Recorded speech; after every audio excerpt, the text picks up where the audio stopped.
look at the number of charge within the channel, which is between the source and the drain.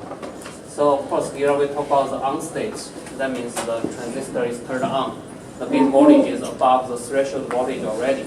And then we form the channel here. But then the number of electrons here, or the electron density in the channel, is non-uniform. So towards the source side, we have more electrons. Towards the drain side, we have less electrons. This is because when we apply drain voltage here, then we're going to raise the potential up of this point. So then the number of charge here will be reduced. So here we take the average of those 2 points, the charge, and then we take the average, and then we look at the middle.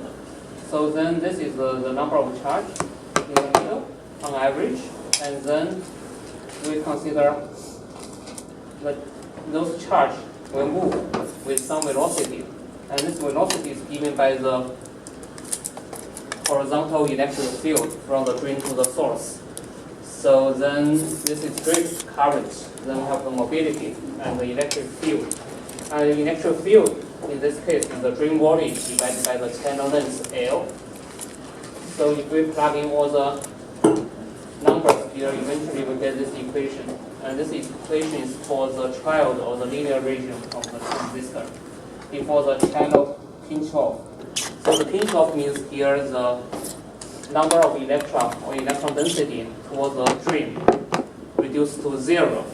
And then after that, the channel is pinch off. Then the current no longer increase because you don't have more electrons here. Then the current will not increase. So that will become the saturated current. So that's the saturation current. So eventually we get this kind of IV equations for different region. And here you see 3 region. When the gate voltage is smaller than the threshold, this is cut off, and the current is almost 0. And they will think to talk about why it's not exactly 0. And the second one is when the gate voltage is larger than threshold, but the drain voltage is smaller than, let's say, the gate voltage minus the threshold. So this is the triode or the linear region. And then the third case is when the drain voltage is very larger than the gate voltage minus threshold. Then this will become the saturation region. So when the drain voltage is very small, then we can ignore the second order term here. If we ignore the second order term here, then you can approximate the current as a linear relationship with the drain voltage. So this is more like a linear resistor. So that's why we call this linear region, because if you ignore the second order term, then the current ID is proportional to the VD. Then it's linear relationship. So then here, those equations, we need to visualize those equations by this kind of plots. And first one is this ID VD curve. That's a drain current versus drain voltage at different gate voltage, different VG. And here we see this kind of saturation point, which is the Vg minus Vt. So for example, the first one is Vg minus Vt equals to 1 volt, and after that is saturation. So current is flat here. So then if you have different gate voltage, you will have different curves here. So one gate voltage corresponds to one curve. So this curve is ID versus Vd at a certain Vg. So then you have the Vg1, Vg2, and Vg3. You have different Vg, and then you draw the ID as a function of Vd like this. So this will have a, let's say, a boundary here, separating the triode region here or the saturation region here. And then you can also draw the IDVG at different VDS. So in this case, you see the variable here is different. So still is drain current, but versus the gate voltage. And then here we can have different VDS. So here when you draw this plot, first you determine the threshold voltage, in this case like 1 volt. And after that, then you have this parabolic function and eventually a linear function. So this one corresponds to the saturation, this one corresponds to the linear. So this is how you visualize those equations through this kind of IV curves. There are two kinds of IV curve. One is ID versus VG, like this. The other one is the ID versus VD. All right, any questions about the materials before the midterm? So those IV equation is very important, and also this kind of plot is very useful. All right, then we can continue our discussions. So we want to understand further through the band diagram on the MOSFET operation. So we like the band diagram, right? You have seen that we have used that for the N-type doping, P-type doping, and then we talk about the conjunction. We always use this band diagram. Now we want to see the band diagram for the MOSFET. So here, this one is a 3D view of the band diagram of the MOSFET. And let's look at this device structure. So this is the way we draw it. We tilt the MOSFET structure by 90 degrees. And then here we are looking at it's like this 3D view is like here we are looking into from the top. Here we tilt this by 90 degrees. So now we are looking from if we look into this, it's like we are looking top down in the regular structure. But we just tilt it by 90 degrees, so it's facing us. The gate is facing us. Normally, gate is facing up, right? But we tilt it 90 degrees, so the gate is facing us. And then we have the source and the drain. And then this is to the very bulk of the silicon. And this is the surface. This is the surface of the channel here. So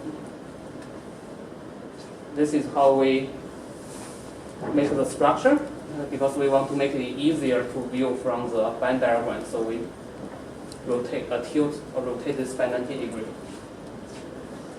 So if we think about the band diagram, this is for N-type MOSFET. So the channeling or the substrate is P-type. And then we have the N plus doping, heavily doped N-type, source and drain. So you can imagine that through the, let's say, along the X, this is Y, it's labeled as Y direction. So let's say the horizontal direction here. So you will go through N to P to N. So it's like two PN junction back to back, right? So then you can have the band diagram like this. So, this is PN. So you have PN junction and the PN junction. So you have two built-in potential, that barrier for the PN junction. But you have two of them back to back like this. This is along the horizontal direction here, from the source to the drain. And this is it's like a 3D view of the PN junction, because normally when we draw the PN junction, we just draw the slice, right? Just look at the two-dimensional slice. But this one we need to extend further to the bulk, so you see a three-dimensional view here. So we extend to the third dimension here, this dimension. Previously, we only look at this PN junction along this direction, horizontal one. But then for the vertical one here, we need to consider that in the MOSFET.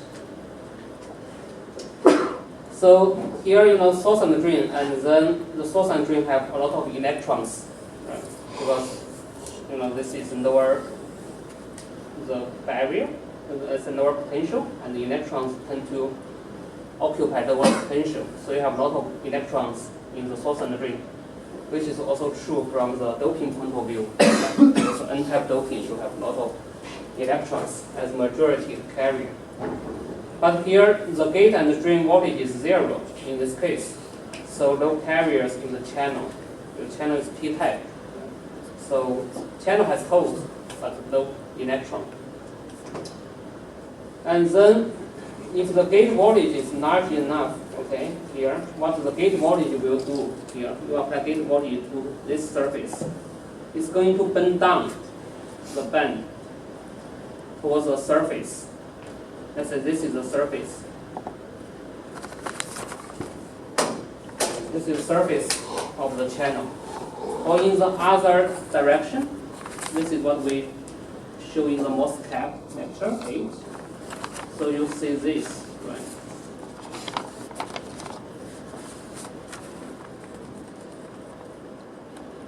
This is MOS.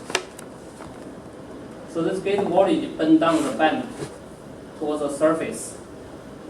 This direction is this. So let's say this coordinate is like x, y, z. So actually, this is the x direction, which is this direction. This is the bend down of the band, which is this one.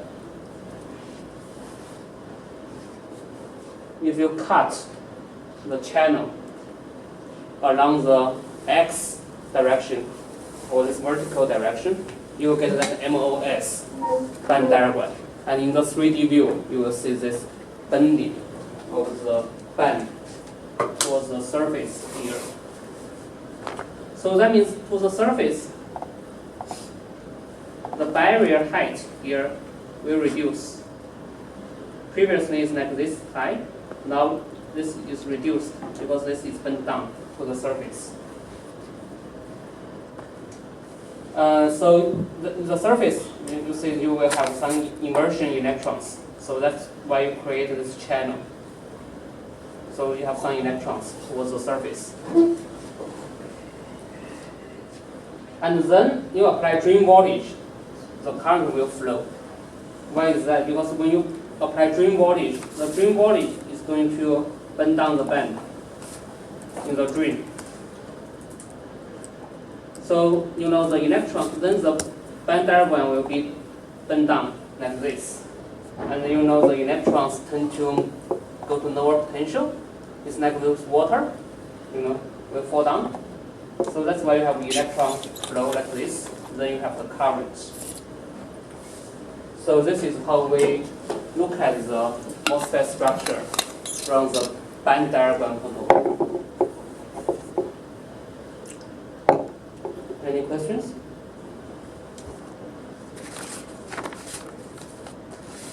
All right, so let's have some recap of the Fermi function. So Fermi function basically says that the probability of the states being filled by the electron. And here the Fermi level is exactly 50%, and then we have this kind of distribution of the probability.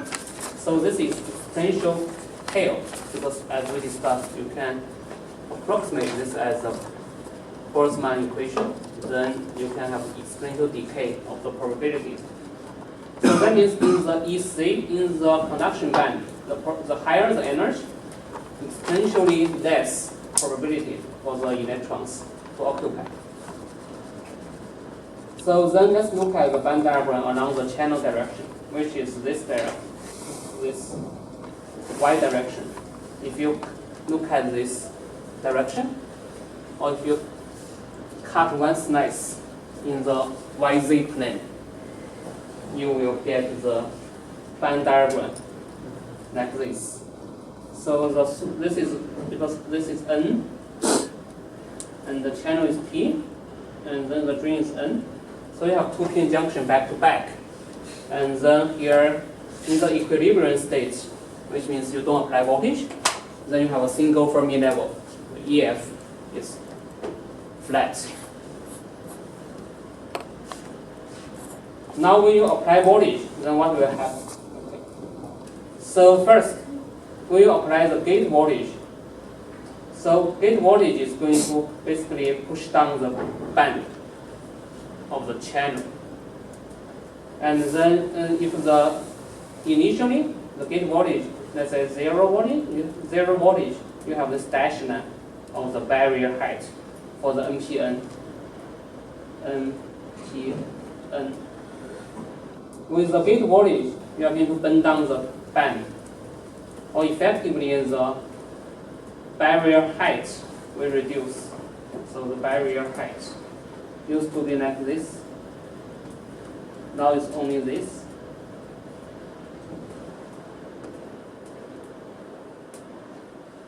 So that means the electrons that have higher energy than the barrier will exponentially increase. Why is that? Because here we see this occupation or this probability of the electron will follow this exponential decay.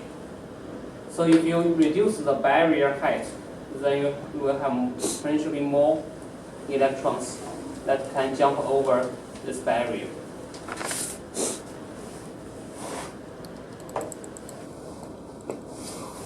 So this is the gate voltage. Okay, we apply the gate voltage, we push down the band, and also to make the current flow, we need to apply the drain voltage. So the drain voltage will also push down the band towards the drain side, which may also affect the barrier height towards the source. So we can see the next diagram. So this is at no gate voltage. So let's say those two curves have the same gate voltage, but then the dash line here has a high drain voltage. So the drain voltage is pushed down. This is when you apply the VD. It's going to push down the band. However, this drain voltage may also affect the barrier height towards the source side. You see those two curves because you push down, so everything will be pushed down. So here, this barrier height towards the source side will also reduce. Why does this matter? Because you know if you think this is like a dam for the, let's say, water, right? So then the height of the barrier will determine the current. Right? So here the drain voltage may lower the barrier. That means you have more electrons that can flow over. And remember, the height exponentially determines the electrons. So the drain voltage here may also decrease the source to the channel barrier here. So this effect is called the drain-induced barrier lowering, or DIBL, DIBL for short. So then you may also lower down the barrier here. That means the drain voltage may also affect the current. First of all, this barrier is determined by the gate voltage directly, and then the drain voltage may also affect this barrier.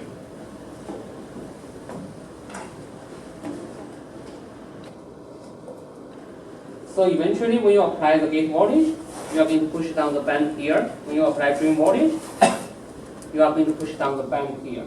So eventually, the band diagram under some gate voltage, some drain voltage, you will have this kind of shape.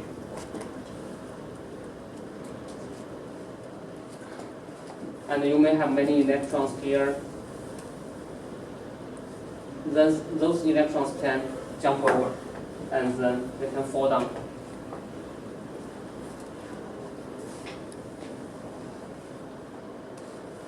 So any questions about this process? Yes? So the drain voltage that you apply, does that change the energy level of the source and the drain by the same amount? The drain voltage you apply will change the source, the energy of the source. Like, does it push down the source and drain the same amount? I don't know if it's the same. The source is fixed. Okay. Because your source is ground, right? Your source is Oh. ground. So source is reference. Source is fixed. You apply gate voltage and drain voltage. So push down the band of the channel and push down the band of the drain.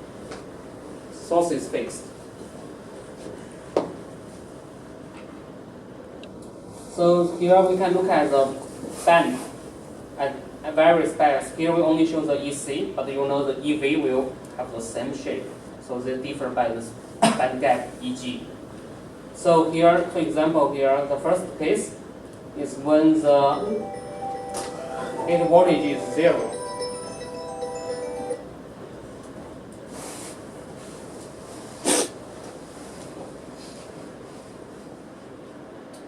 When the gate and drain voltage both are 0, this solid lamp. This is because this is NPN. So you have two PN junction back to back. So that's why you have this kind of shape, two barrier. And then if you apply gate voltage larger than threshold, basically you are going to apply gate voltage to push down the band like this. But now the drain voltage is 0. So that means both sides will be the same. So let's say fix the source is ground. Source will be fixed. So here this is the first case. And then if the gate voltage is larger than threshold, so you will have this kind of barrier, which is here. But now if you apply drain voltage, but very small, so you will push it down a little bit. Right, compared to the reference here, you will push it down a little bit by a small drain voltage. So you have a little bit slope here. So once the electrons is over this barrier top, then it will fall down.